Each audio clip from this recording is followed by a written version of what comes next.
Unraveling, a smaller portion of A Guide to Understanding and Usage. Hello, everyone. Welcome to our English language learning journey. Today, we're diving into a common English phrase that might seem straightforward but has its nuances. A smaller portion of. Understanding this phrase can help you communicate more precisely and naturally in English. So, let's get started. A smaller portion of is a phrase that helps us describe a part of something that is less in quantity or size compared to the whole or compared to another part. It's a useful way to talk about quantities, amounts, and shares in everyday conversations and written English.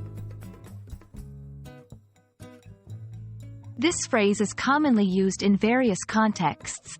Here are a few. Comparing quantities. When talking about how one quantity is less than another or less than the whole. Describing shares. In discussions about how resources, profits, or responsibilities are divided among people or groups. In academic writing. To present data or research findings that involve comparing different quantities or proportions. Let's see the phrase in action with some examples. Comparing quantities. Only a smaller portion of the participants reported experiencing side effects. Describing shares. She inherited a smaller portion of the estate compared to her siblings. In everyday conversation, I'm not very hungry, so I'll have a smaller portion of dinner. Understanding synonyms and related phrases can enrich your vocabulary.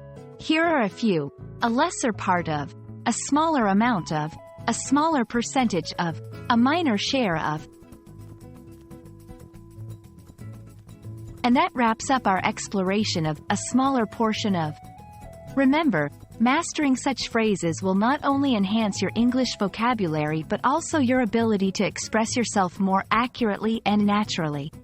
We hope this video has been informative and helpful in your English learning journey. Stay curious, and see you in the next video.